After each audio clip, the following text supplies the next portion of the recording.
You're gonna be just fine. I'm your number one fan. She just goes a little mad sometimes.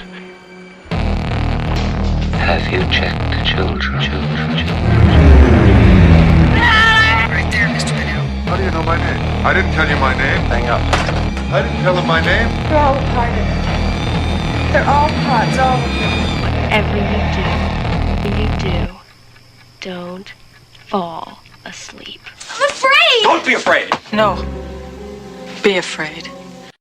Okay, so before we bring on this evening's guest, I have to say, since we are now just right out of Christmas, our Christmas theme this year has been, for all three of us, it has been Santa Jaws. So Jackie and I, at random, were scrolling through what kind of crappy Christmas movie can we see? And the shark, like the subgenre of shark films is like completely my jam. It's what I worship. It's my favorite thing in the world. And we came across Santa Jaws. We watched the trailer and literally stopped life and watched it. And I immediately got on Twitter. I started screaming from the rooftops, everyone needs to watch Santa Jaws. And I couldn't believe it was like a year and a half old. So made Amanda watch Santa Jaws immediately, and then Jackie continued with the present givings.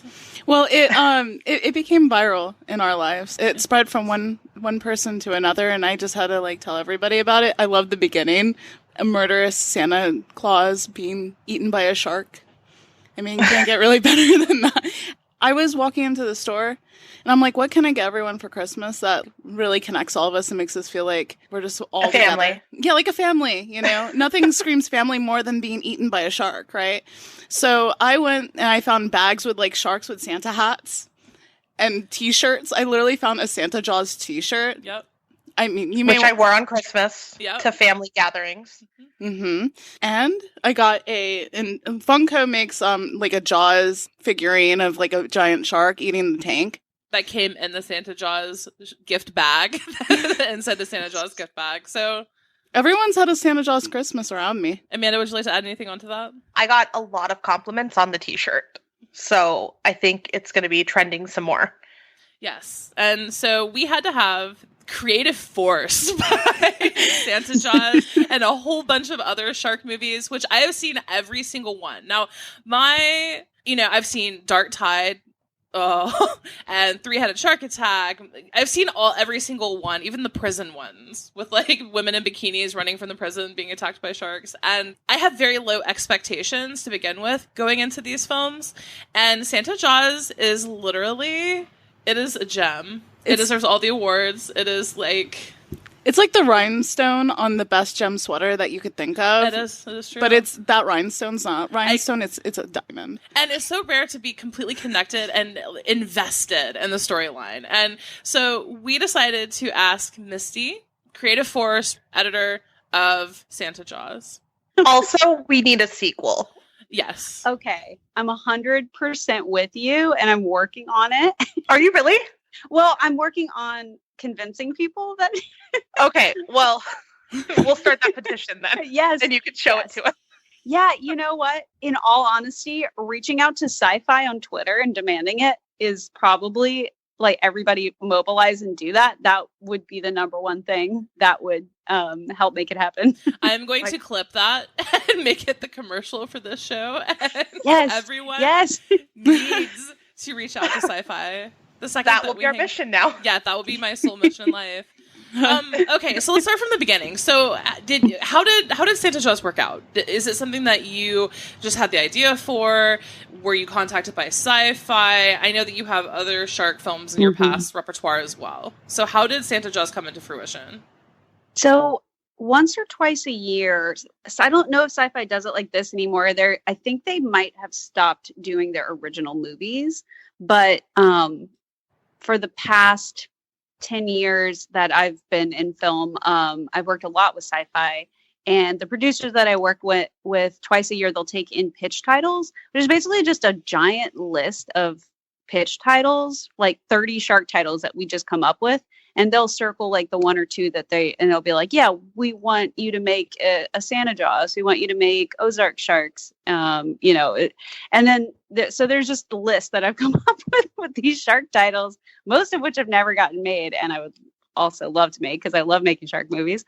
But And so from the title, then we like develop a couple little log lines, and they'd pick the one they like. And then from that, a treatment, and they'd approve that. And then the script. So it's kind of a backwards filmmaking process, which is kind of fun and interesting.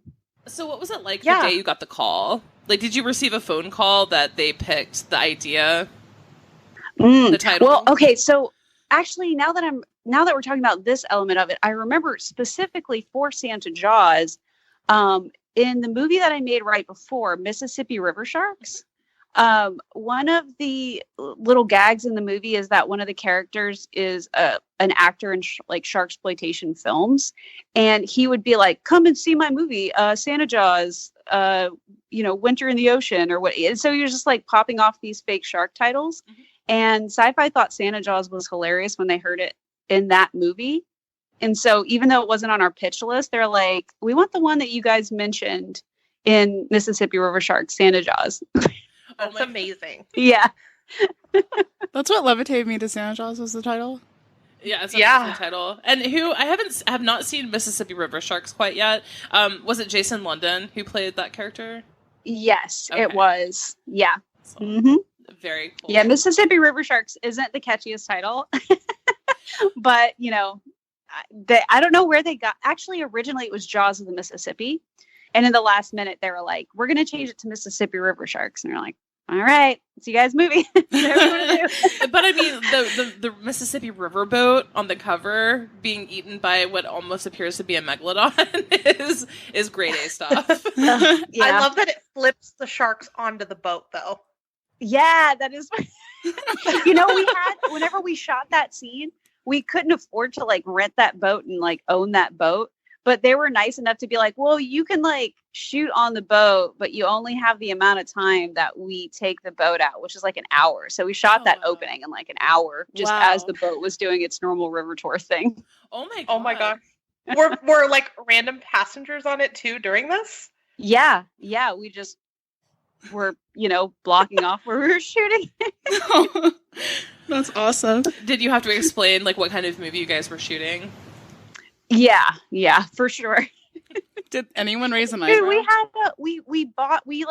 We have a giant rubber shark that we use as a stand-in for the CG, and so we brought it on board so that because like they beat it with a baseball bat or a stick or something, a cane, and so we have to actually have like a giant rubber shark that the actors beats with the cane, and so that was we actually carried a giant rubber shark onto that riverboat. Oh my god! And they had to beat the shark seriously. I need a giant rubber shark in my life. I know. We named it Sushi. We've used it on every movie, but we lost it on Santa Jaws. She just fell apart in the water on us. Oh, no. Rest in peace, Sushi. She'd been through a lot. It's okay. It was her time. Rest in peace. We will hold a candlelight vigil this evening. It was like coming of age. Have you moved on and adopted a new one? Not yet, because I haven't done another shark movie since Santa Jaws, so we'll have to build like a bigger, better Sushi for for Santa Jaws too. I hear a GoFundMe coming. Yeah. Okay, so first of all, where was Santa Jaws shot? It was shot near New Orleans in a town called Madisonville. It's a one location movie. Really, we shot it in a marina. In Madisonville on the Chifuncta River, and just tried to make it look like as many locations as possible. And a house and a comic book store that were near the marina. Nice. And do you have any really good set stories? Any like fun or mistakes, oh my gosh. mishaps? Yeah, certainly. Well, it's funny when I was like listening to the podcast about Santa Jaws, I wanted to like jump in and explain things that you guys were talking about. Like, oh, here's why we did that. And I should have made a list of them, and I didn't because it was Christmas. But let me think. Well, first of all, these movies are made extremely fast, like as fast as a movie can possibly be made. So we had about like 2 weeks to write the movie, and about 2 weeks to prep the movie, and 2 weeks to shoot it, and also 2 weeks to edit it. So, I mean, it's a movie that happened in like with the CG like 3 or 4 months. So it happened at breakneck speeds, and it's very hard to shoot, especially action movies and water action movies in that amount of time. So every day was truly an adventure. We ran into a lot of props issues because whenever you shoot on the water, everything to sink floats, and everything that's supposed to float sinks.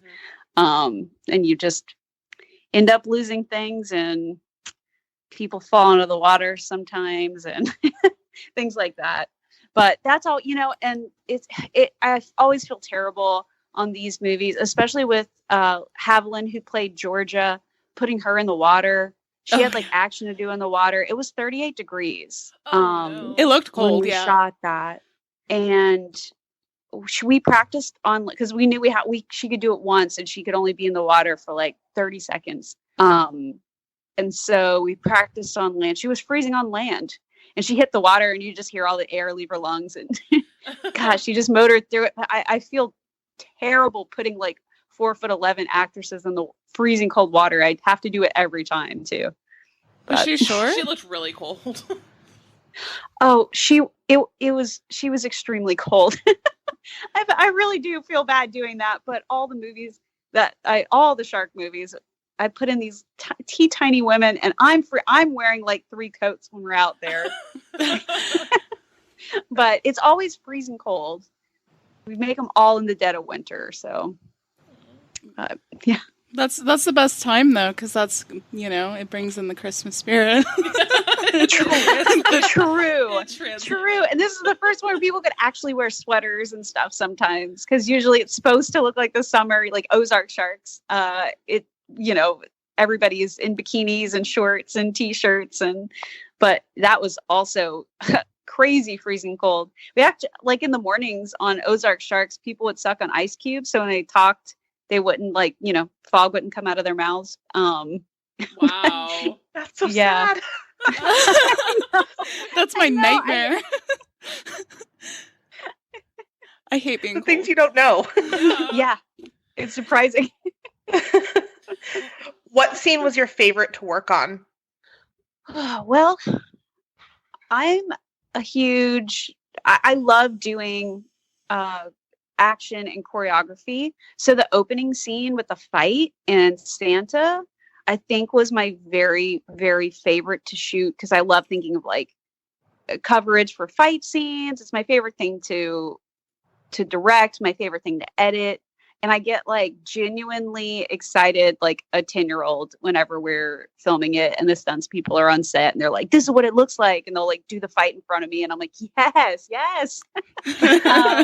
definitely the first scene, because I love fight choreography and filming that. Also, oh my gosh, who is the funnest is Scott Allen Perry, who played the comic book store owner. Yes. He's a friend of mine, and after working on we're good friends now after the movie, but he is absolutely hilarious. And I cut probably about 20 minutes of improv out of the movie. That was just the funniest thing. He's such a crack up. So filming him, I was laughing behind the monitor the whole time. He's hilarious. He was good cast. He was well cast. He looked like he would work at a comic book store, in the movie. Yeah. He put on very Yeah. well. I was super happy with this cast, big time. It was one of the hardest movies to cast that I've ever done, because the network specifically, they were like, we want a Stranger Things sort of vibe, and we want kids. But the thing is, on these shoots, we can't have kids in every scene, because they can only work for 5 hours at a time. Mm-hmm. And they're like, we want middle schoolers, or freshmen in high school, that age. And we were like, we need to find adults that look like high schoolers, and they're like, no, it can't be adults, it has to be kids. And so we went back and forth forever, and the cast is, they look pretty young, but they're all either emancipated teenagers or over 18. And it was, oh wow, it was a really, really, really tough casting process to find actors that could play for that young. And then, not just that, it's always hard to cast a family in general, just because they have to generally kind of look like each other. Yeah. And so that on top of having to find adult actors that look like children, But yeah, I think on that movie and prep, the casting was really like took up almost the entirety of like my prep time. It was very well cast. It was insanely well Yeah, cast. it went well. And everyone seemed to have a really good rapport too. At least it translated that way on screen. Oh yeah. Everybody clicked, man. It was great. It was one of those really just beautiful, amazing things where, you know, everybody gets together and, you know, has dinner the first night and it feels like it's actually a family, you know, right off the bat. It was great. Everybody had such awesome chemistry. So a couple shark related questions for you. First is, what's your favorite shark death in Santa Jaws? Let me think. That's a good question. In Santa Jaws, it was a lot of grabs. I think I like Santa Jaws' death the most, where the fake death, where she sinks to the bottom to Ave Maria. I think I died. That's my favorite. It's a fake out death, but I also really like when she surprises the mom and like gets the mom on the dock too. I wasn't expecting that. No, yeah, that was awesome. Yeah. So maybe it's between those two. But my favorite shark death I've done of all time, definitely though, is Ozark Sharks, when I put the shark through a wood chipper. Yes. And then the teeth come out like shotgun shells and hit that dude in the chest. That was my very favorite. That's beautiful. It was beautiful. We're having a lot of wood chippers lately. Yeah, it seems American Horror Story. Yeah. Oh, yeah. Have you seen the new season? Yeah. I haven't. I heard about it, though. Somebody specifically texted me about it. Yeah, you started it, so. That's what they said. They're like, they're ripping you off, dude. But And if you had to pick, what is your all-time favorite shark movie? Oh, man. This is my genre, so like. I really do like Deep Blue Sea. Yeah. I love Deep Blue Sea. I mean, I think that's the first kind of well, no, I can't say that. That's not true. Because even in the Jaws series, there's like sharksploitation where it was immediate. Like as soon as Jaws was successful, it was exploited. Yeah. So it happened pretty quick with like Jaws 3D. But I mean, like a modern day, I think like Deep Blue Sea revived the sharksploitation genre. So that's cool. And of course, Samuel L. Jackson's in it. So I was literally about to say the grab of Samuel L. Jackson, I think, is what a lot of even, more shark films, sharksploitation films even kind of like go for. Like I've seen so many try to emulate that very scene. Yeah. Yeah, absolutely. It's brilliant. It's amazing. I love that movie. But not all of them have perfected the wood chipper scene. No, definitely not. I haven't seen that anywhere else, to be honest.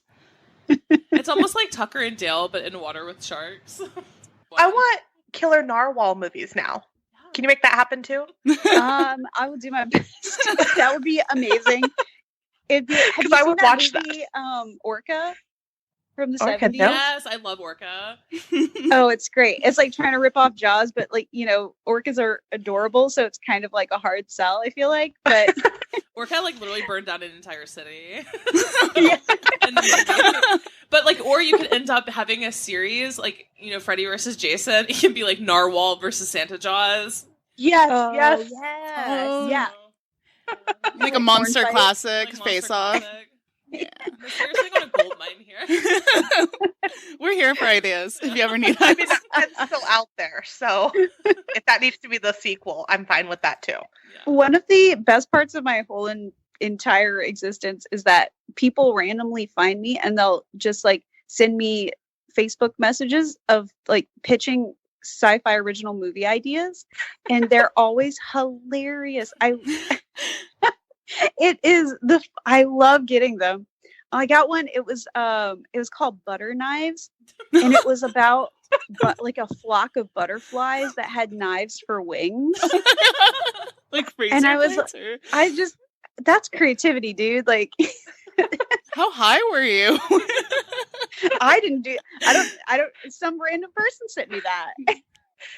But I guess what the big thing is though is they need to give you a really good title, right? Right. Since that's what they go for. So we just need good titles. How much better could butter knives be? I mean, that's true. That one's a winner. That's I'm just saying for the narwhal movies. Well done, sir. That's like a classic title, like Edward Penis Hands or something. You're just like, whoa, really?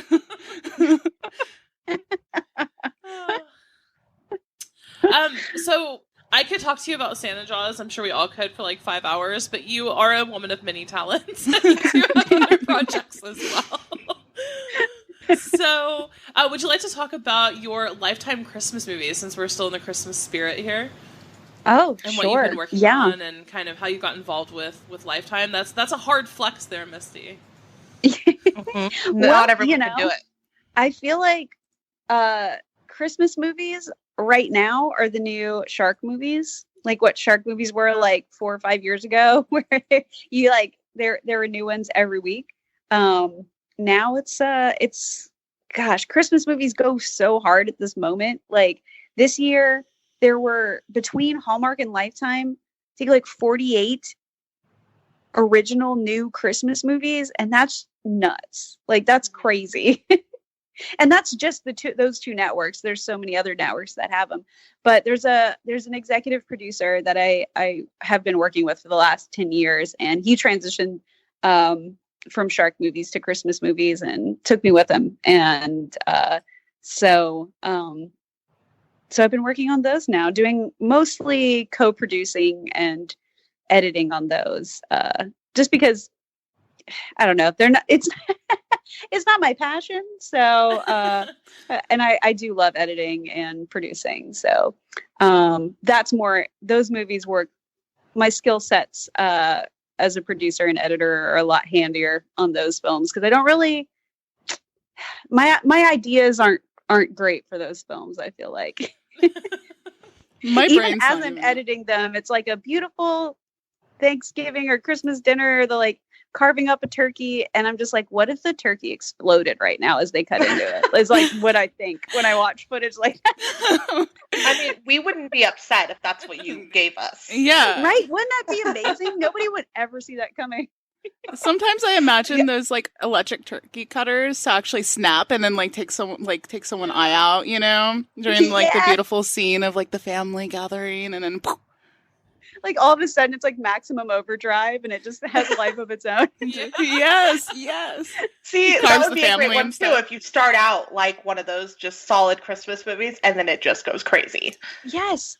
Okay. I love that idea. And I think that's exactly what should happen. Just like your boilerplate TV Christmas movie, and it just goes off the rails, and it's just like murder and explosions and like, oh, okay. I think that has to happen. It would be a bestseller. How did you? So, what is your educational background? Yes. Yeah. Because I started out in editorial, and so like 10 years ago. And so I started out in the TV movie world. So it's a very like high turnaround world where I do a lot of movies every year, which is cool. So I've done dozens of TV movies over the last 10 years as an editor. And then over time, something that I've kind of learned as an editor, a tip for the editors out there, if you get hired onto a movie, and the first thing you should ask is if there's a post-production supervisor. And if they say no, or if the producer says that they're going to do it, then you should say, here's what you're going to do. Hire me as a post-production supervisor, and then I'll hire myself as an editor. So I got kind of more into post supervision and producing in the last few years, which is cool too, because I love post-production, and I'm a person that loves efficiency and organization. So it's a great it's a great world to kind of, whenever you're familiar with it, be like, okay, here's how we could do this better, which is fun for me. Are you a Virgo? No, I'm Sagittarius. How organized is your closet right now? The real questions. I'm glad that you asked. I'm so it's glad. extremely organized. I'm very, very much into minimalism and, Marie Kondoing it up. So. I actually just recently learned who she was when I was selling a guitar pedal. Oh, really? Yeah. What? Yeah, no, seriously. I sold a guitar pedal to this guy. He's apparently he's rather well known, and he was telling me about how he wants the receipt for like the guitar pedal, and I was like, oh well, I'm just trying to clean my house, and he's like, oh, don't worry, I'm gonna Marie Kondo it over here soon. And I'm like, who's that? So I googled her, and I was like, mind blown. I was like, someone has a career organizing stuff. Yeah. I was hoping he held the guitar pedal and said it sparks joy. Yeah. This is honestly very true. Right before this call, I was setting up my 2020 bullet journal. Is this sort of organizational weirdo that I am? Please tell me you added like 3 more bullets since this conversation started. She just can't stop. Oh, I actually am going to make a note about the Christmas movie that goes off the rails because I think that's a really top-notch idea. Yes. I can't wait. So we've covered Santa Jaws and we've started on the Lifetime Christmas movies. What was the title of one of those? Christmas in Louisiana? Is that your... This year I've had 2019, 2 that I co-produced and edited were released. Christmas in Louisiana and A Christmas Wish. And then last year I'd done another 2, and then I'm getting ready to start on one that's shooting in New Orleans called Christmas in the Quarter, which will be coming out in 2020. Very cool. And are you primarily based out of the New Orleans area in Louisiana? Is that your... Yes. Yeah. Yeah, I take some trips to LA, but for the most part, I'm, a lot shoots down here, and it's where I'm from, a city not far away called Lafayette. Yeah, I've been there. So, oh, you have? No kidding. Yeah, my aunt went to school there. Oh, cool. Yeah, but I love Lafayette, and all my family's there, and so I'm Cajun, and so it's kind of like, it feels, I think, I like Los Angeles, but also I really like being home and near home, and all that's really important to me too. So is this where you were able to do editing for Ragin' Cajun Redneck Gators, aka Alligator Alley? Correct. That's 100% correct. Yes. Can you please just put out a fucking box set already with like all of the titles that you've been attached to, so we can just watch all of them in one sitting? Well, I was so jazzed whenever Shark Bait DVD set was released this year.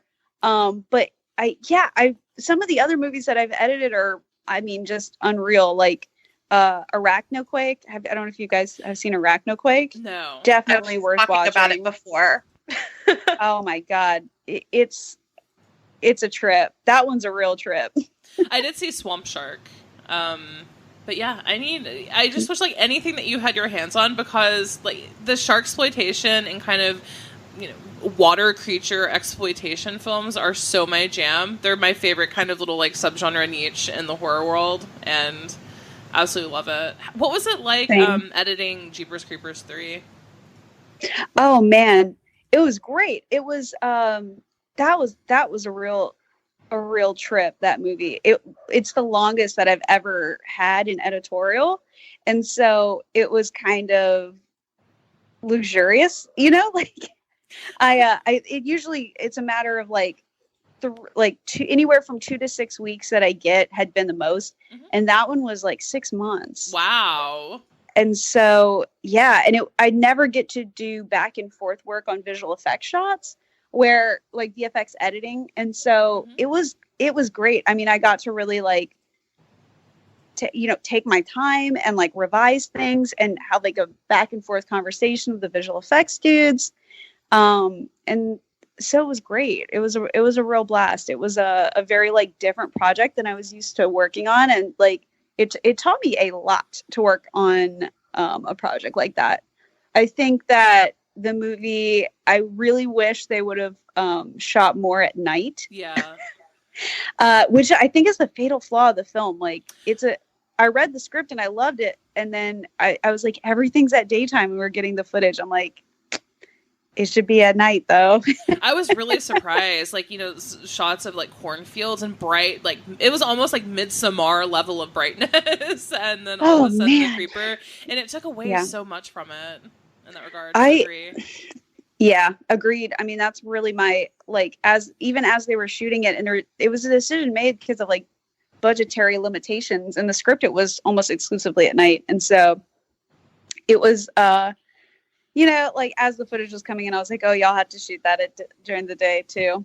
Okay. And then their director was like equally disappointed, but there wasn't much that he could do about it.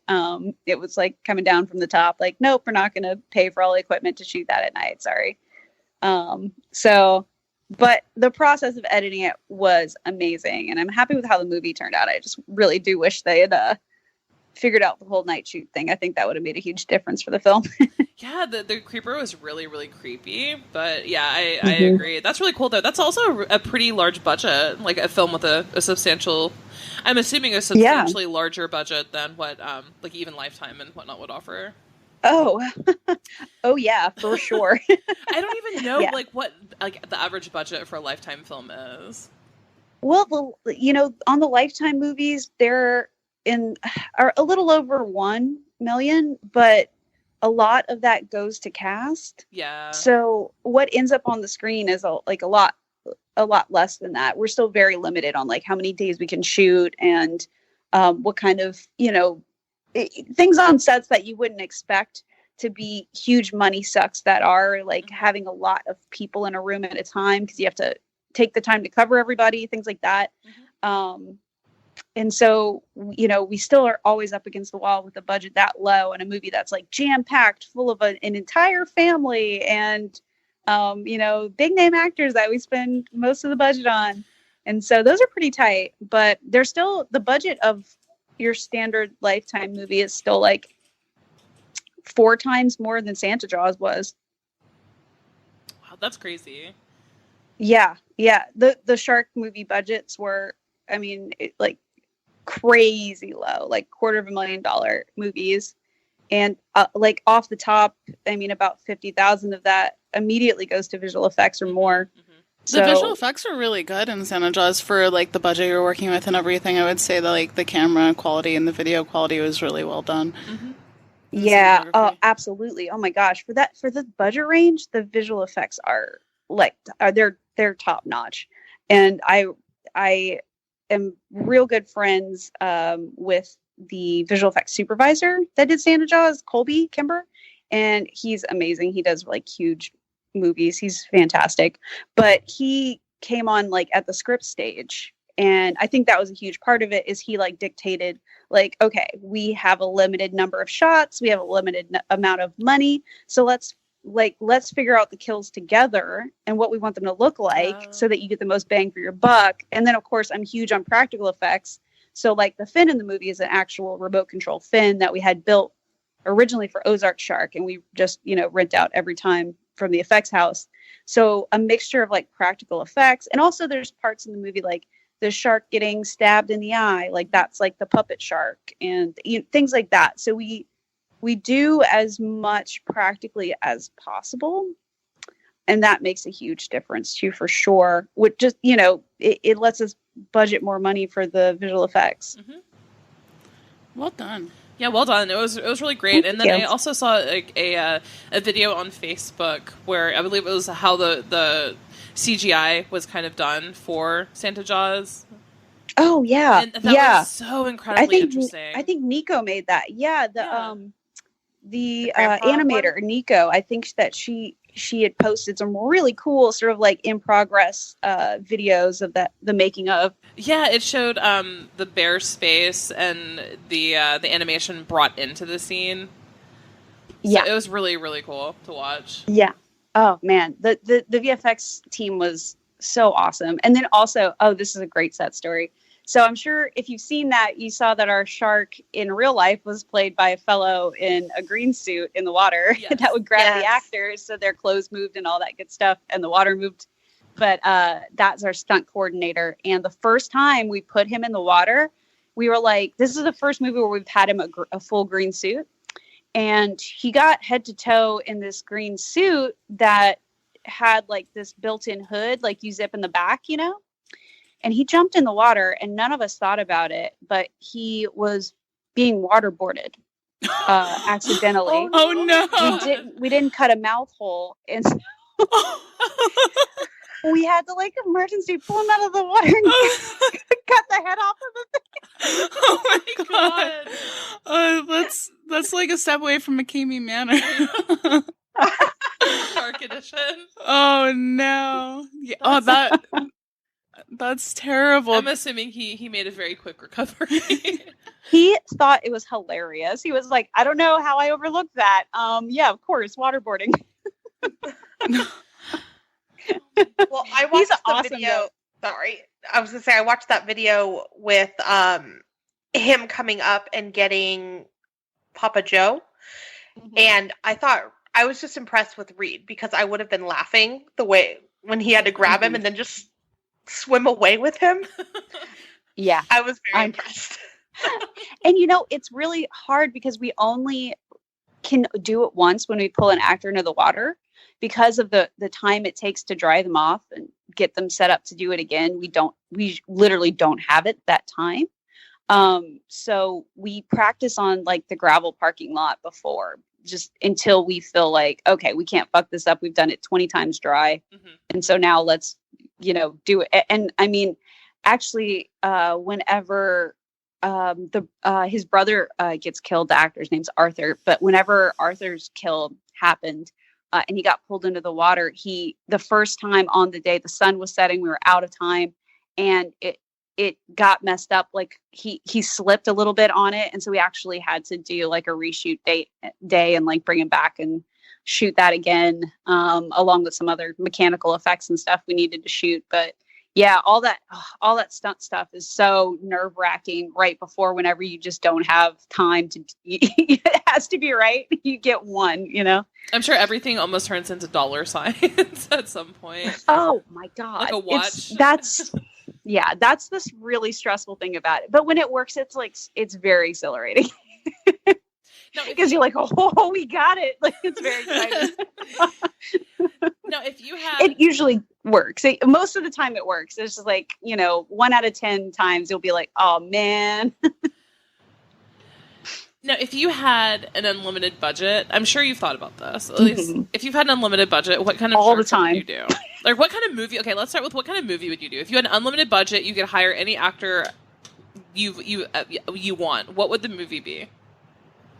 Okay, so I have some scripts, but I'm like an exploitation movie nut, and I love action films, and I love monster movies, and I really would like to see more car chase movies that are like, I would love to see a monster car movie that's like a car chase action movie. And so I have a script for a movie that I want to get made.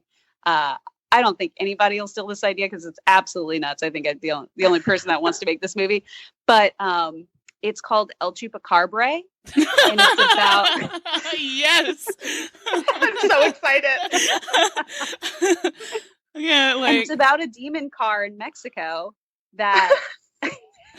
that runs on the blood of unborn babies. Yes. And he attacks this home for Mexican pregnant teenagers, but they actually work for like the drug cartel, so they're like loaded to the teeth with weapons. Oh my god. I'm dying.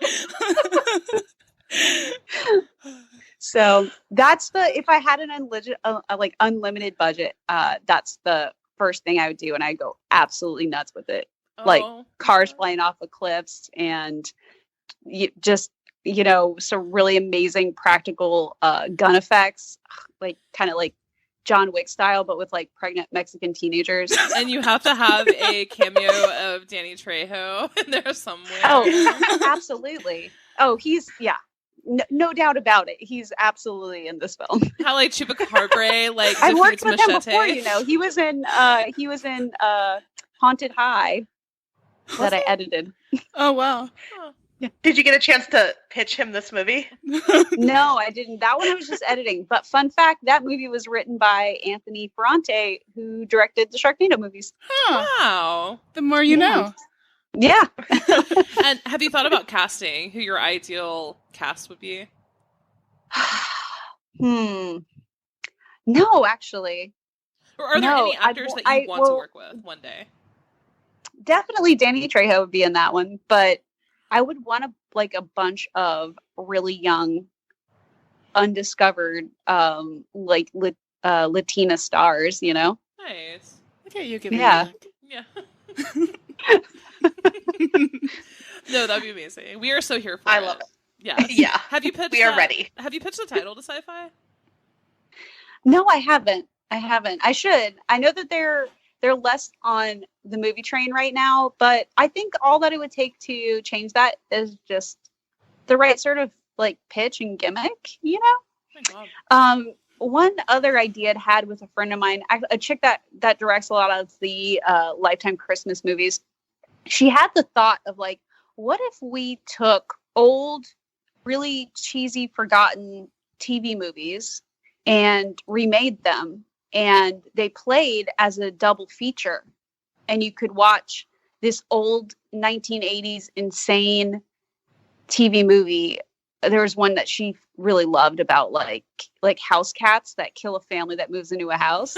I feel like all cats I do can't that, remember though. what it's called. But she was like, I think it was like something cats.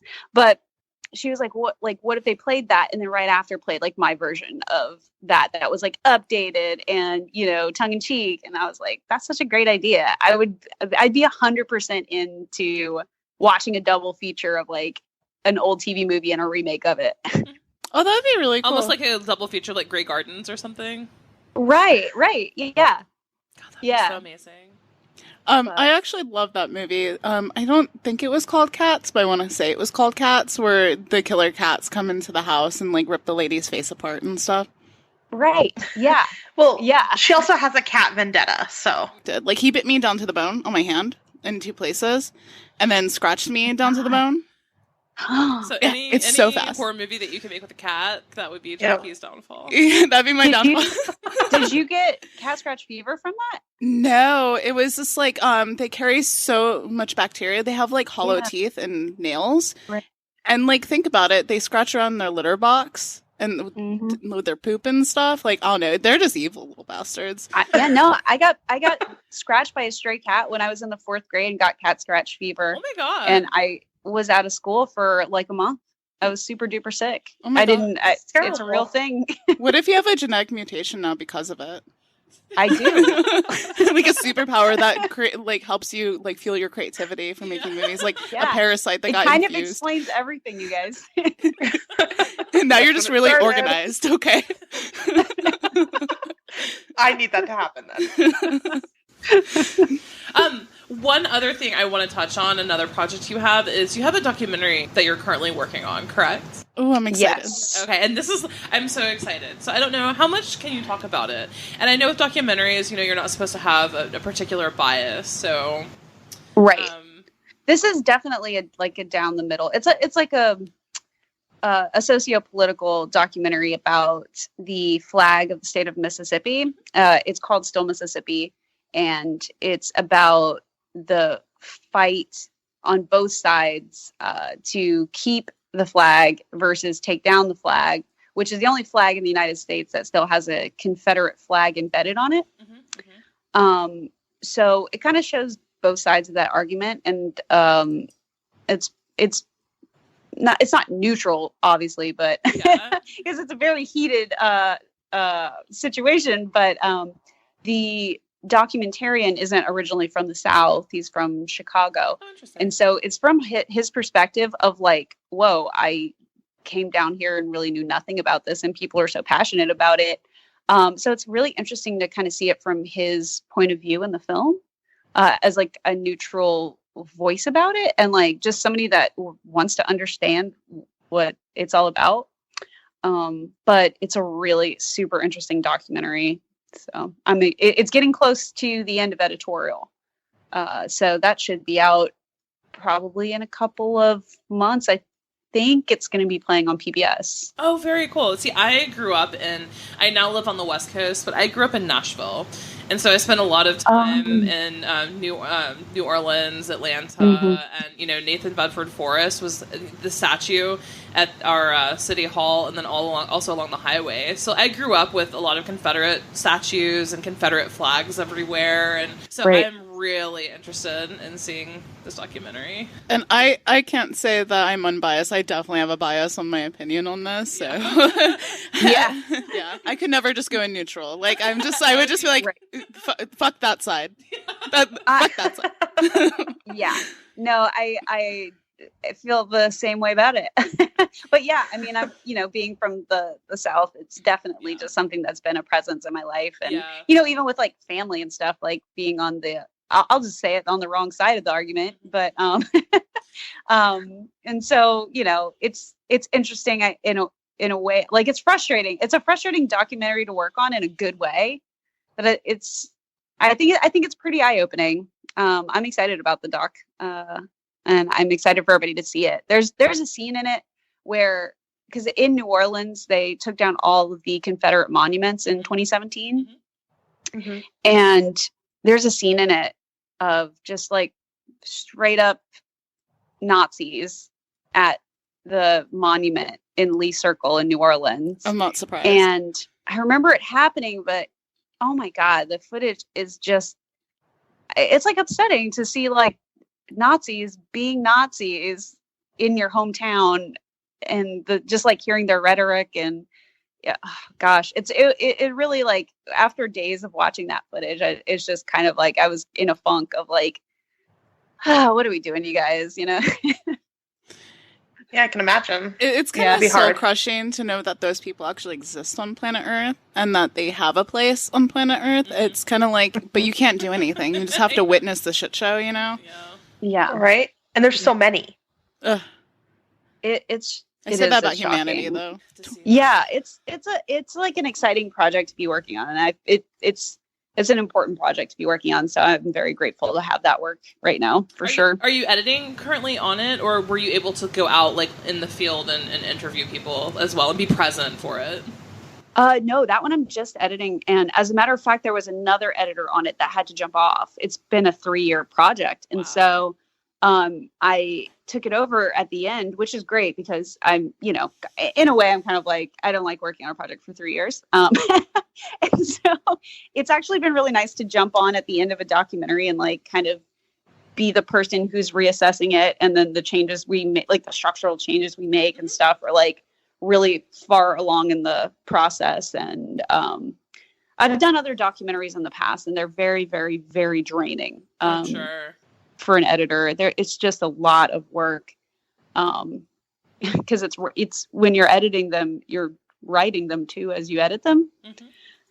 So those are very taxing but very rewarding. But yeah, it's an exciting project. Now, if people want to find your work, can they buy it? Like, do you have any distribution deals with your stuff, or let's start with Santa Jaws. Can people buy it, or is it currently only on VOD?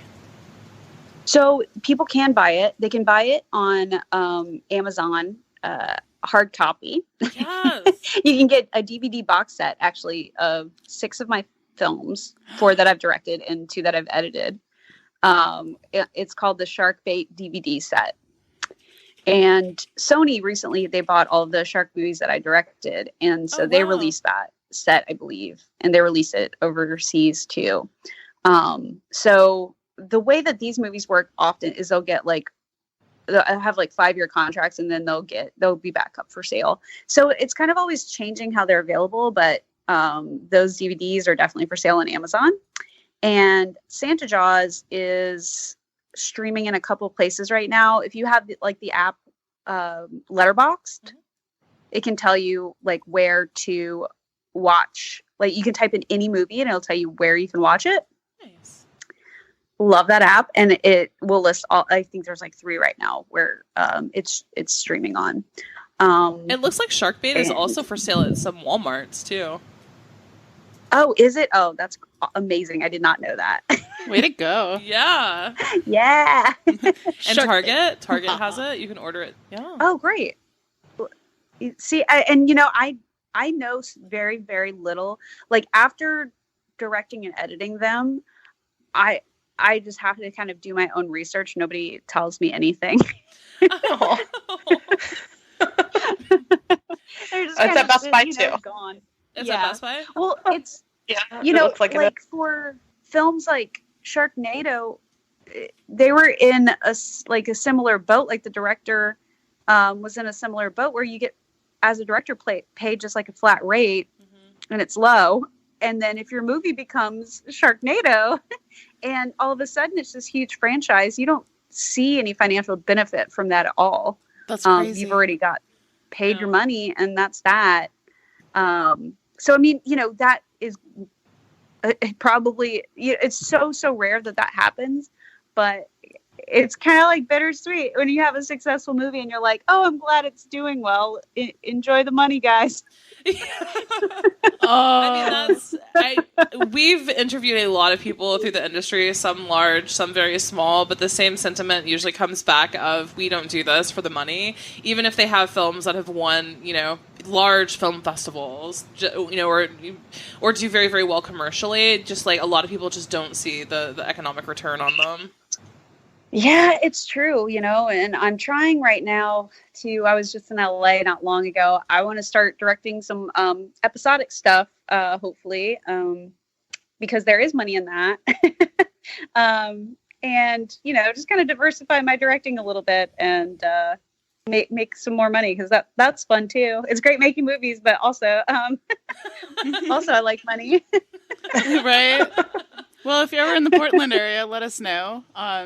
You can always crash here. And the whole cast could crash. You guys are in Portland? Yeah. I didn't know that. Well, two of them are. Portland. Oh, cool. Oh, that's awesome. My brother's there. Oh, really? Yeah. He's a bassist. He's amazing. Oh, wow. Yeah, we have a killer music scene here. Yeah. Oh, gosh. He's the best. It's nuts. Like, every time I see him play, I'm like, okay, that's crazy. What band is he in? He's so good. Yeah, say plug the band name. Drop it here. Well, he's more of like a free agent at the moment because he moved to Portland within the last few years. So he's playing with like various groups at the moment. I think just kind of like trying to find his footing there. But you can find his music. He was in a really fantastic gypsy jazz band called Vagabond Swing. Yeah, and you can get that on any music app. And they had 2 albums that are both like super fantastic, and I very highly recommend. That's awesome. Next time you're in the PDX area, hit us up and we can talk sharks in person. That you believe me, I will. I definitely will. Another thing that I'm working on that's in post-production that I definitely want to plug is one of my best friends, Samantha Aldana, she's making her first feature, and I'm the post-production supervisor on it, and that's going to be doing the festival scene, and it is something to see. It is a beautiful film. It's called Shapeless. Ooh. And it's kind of it's nuts. I'm very honored to be like working on it at all. Like, it's a very beautiful film. Can you tell us a little bit about it? Yeah, for sure. It's a magical realism sort of film about a singer, like a jazz singer in New Orleans, who struggles with bulimia, and she's losing her voice, and she has to choose between like her passion for singing and, it's not even really about like, it's not a choice to make. It's like a mental disorder that's taking over her life. And in a lot of ways, it's kind of a monster movie of like her fighting this monster. And it's very surreal and incorporates, like I said, like magical realism. And it is just beautifully shot and really kind of trippy. And just you're on the edge of your seat watching it, like watching her like battle this. It's like terrifying.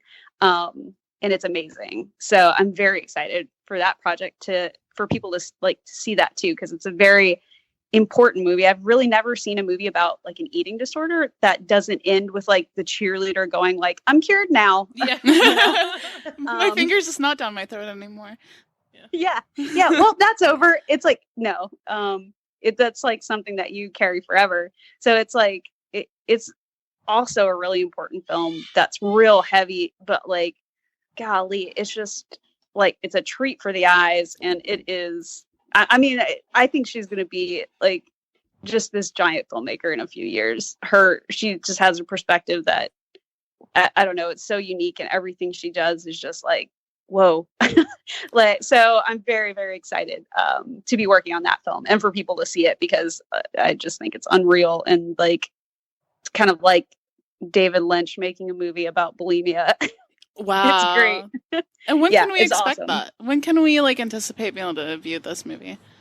So August is when it's going to start its festival run. So I anticipate that it's going to do pretty well. So I imagine that in late 2020, I'm hoping, there's no distribution for it that I know about yet. So I don't have a great answer of like how or when to see it. I just know it's going to start its festival run in the back half of this year. And it's called Shapeless. So, just keep your eyes open for that. I love the title. It just seems so like fitting. Yeah. Oh, I mean, it's really, gosh, it's like she's one of my best friends, and I've been working with her on like short films and stuff for years, just in different capacities. And she's just a person that everything she says and does, I'm like, how does your brain work? This is completely unique. I don't know. It's just like, it's a movie that reminds me that movies can kind of be anything, Yeah. And that's just like how she does. It's like how she, like the art she makes. So, I mean, she's just somebody that I'm totally inspired by, and I think she'll be like a household name here in a couple of years. I really do. So I'm excited to be working on like her very first feature film. That's amazing. Well, when it's in the film circuit, we can probably maybe hop on and maybe see it. Go to one of the film festivals. Yeah. I'm sure it will be in Oregon at some point or another. I'll have to let you guys know if I have anything coming to Oregon, to Portland, in a festival or anything. We have so many amazing independent theaters here that show, cults and classics and the oddball, things. So, have you been to the horror museum? It's like a movie store where they actually have like props from movies and stuff. They need something from Santa Jaws. What? No, I haven't. It's an actual DVD movie store, and they actually have VHS. It's huge, and they have so much actual like memorabilia from that were used on film sets. Everything from like Taxi Driver to Wizard of Oz, and lots of trauma and horror films. I mean, it's crazy how much they have, but you should add something. That's on my Portland to-do list for sure. It's a really cool place, and you can find any like exploitation film from the 70s or 80s. Like, they have everything there. It's almost like the Grindhouse movie store in Florida, out of Florida. Got it. I'm there. All right. I'm going to Portland this summer, so I'm definitely gonna I'm making a list. So that's going in the bullet journal, y'all. Yes. You can organize our house. How about that? Yeah. You walk into our like garage, you'd be like, no. Like, it's not even cluttered. It's a zoo here to begin with. Yeah, we have a lot of animals. Organizing the zoo. So we've talked a lot about your projects, your career, things that you've worked on. So as far as getting to know you better on a personal level, like, what kind of hobbies do you have when you're not working? Ooh, well, I guess I have a kind of varied hobbies. I do, honestly, I watch a lot of movies, and it's kind of maybe sadly the same movies over and over again that I've been watching since a kid. I'm a kind of a Jean-Claude Van Damme fanatic. And so I watch a lot of Jean-Claude Van Damme movies, and in general, action films from the 80s and 90s. How many times have watch you seen a couple Bloodsport? a week, honestly. So that takes up a lot of my free time. I am like a big organizer, and I usually have a side quest every year.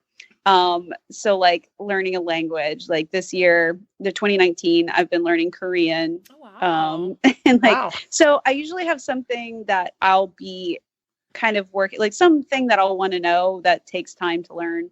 Like in 2018, I over the course of the year, I read the Wikipedia page for every country in the world, because I was like, I don't know anything about geography. So I just dedicated my year to learning everything about geography. Oh, cool. That's awesome. That's never amazing. Heard of anyone doing that. Yeah, no, it's like I learned my geography through Wikipedia. Like that's unique. Yeah.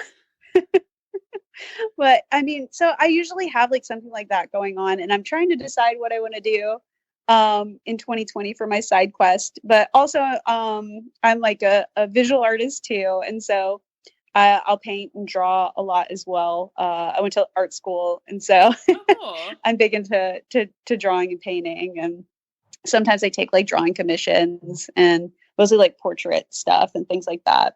What's your favorite medium to use? Well, actually right now I've been experimenting. I really love velvet paintings from like the 70s. And so I've been doing some tests. I think I want to start doing some velvet paintings. I really love dinosaurs, and so I want to start doing dinosaur portraits on velvet. Cool. That's awesome. I love paleontology, so like I just love paleontology, so I think that's really cool. And I love velvet portraits, to be honest with you. I haven't seen those in forever. And It's always like I've only seen them in like seedy porno shops where there's always like a velvet portrait of like a woman or like some like skeezy man, you know? Oh yeah. Maybe you could just like exactly what you're talking about. Yeah, you need to like bring it back. You need to like revitalize it. That's what I want to do. I mean, I think it's so. I love velvet paintings. There's just something about it. I love velvet, and I don't know why, but and then also paleontology. I have a theory that if people like monster movies, they probably were the dinosaur kid. Oh, really? I was definitely on.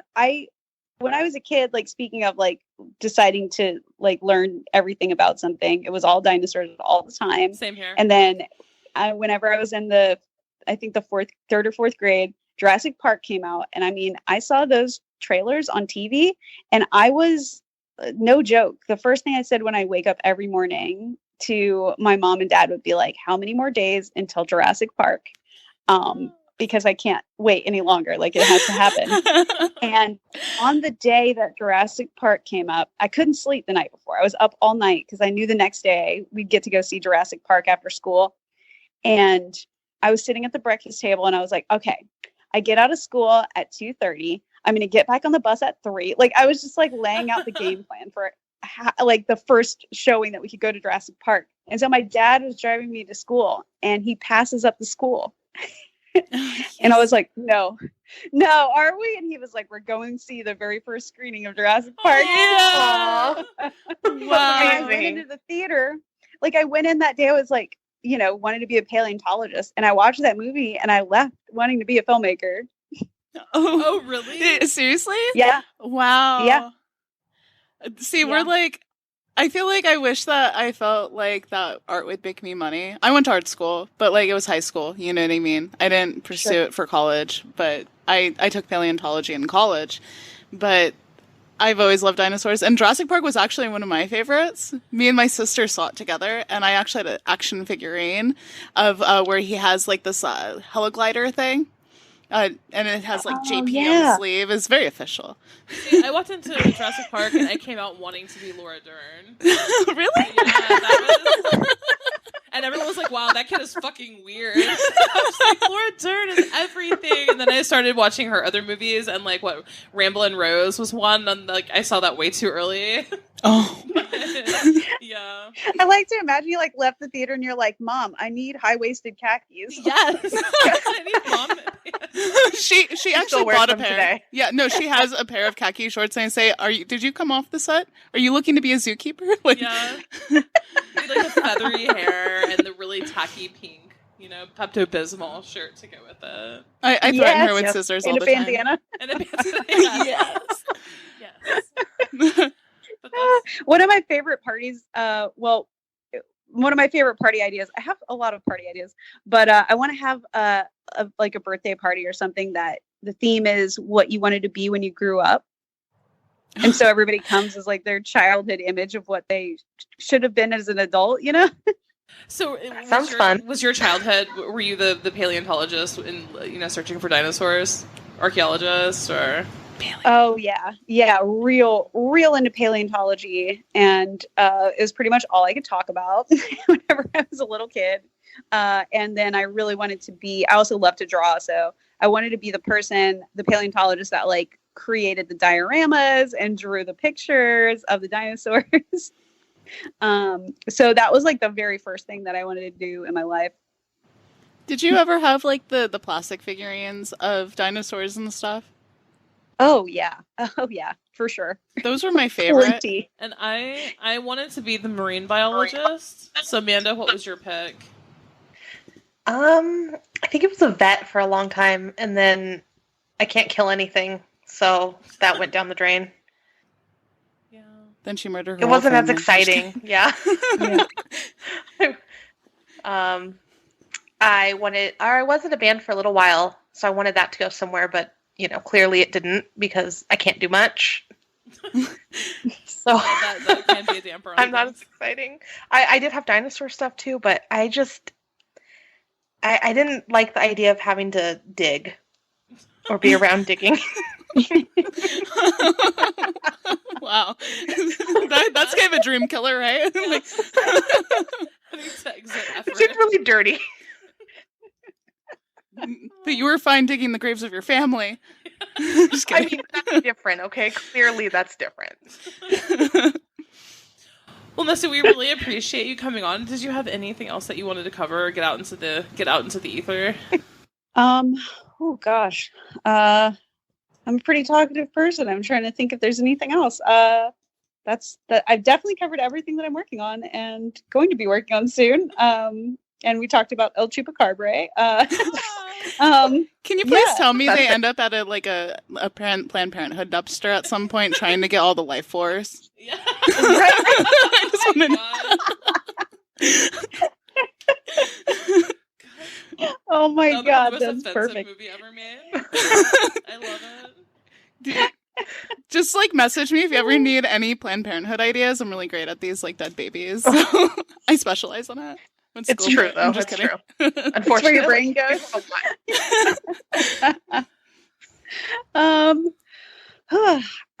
Man, that's all I got. But I would love to come on anytime and talk more about anything you guys would like to talk about. So yay! Well, we would absolutely love to have you back, and yes, especially once your other projects in the pipeline kind of squeeze out into the world. We would love to have you back on. And awesome, thank you. Great, right. Thanks so much. Hey, thanks again. Nice meeting you. Yeah, it's a lot of fun. Thank you. Sure thing. See you guys in Portland. Bye.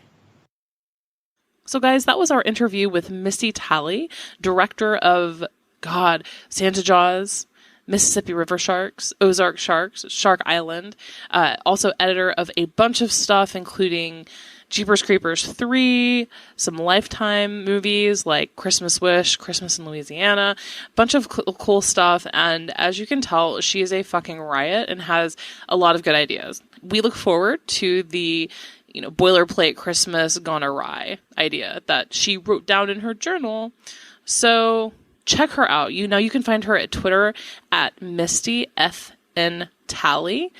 That's Misty, the letter F, letter N, and then Talley, Talley. You can also find her professional website, mistytalley.com. And don't forget that you can check out and buy the box set of basically all of her fucking shark movies, which is just the best thing I've ever heard in my entire fucking life. You can get that. It's called Shark Bait 6 Killer Shark Films. You can order that on Amazon, Walmart, Target, Best Buy, pretty much everywhere. And that's out of Mill Creek Entertainment. So once again, thank you. And you can find us at We Saw the Devil on Twitter, We Saw the Devil Pod on Instagram, and our website, as always, is wesawthedevil.com.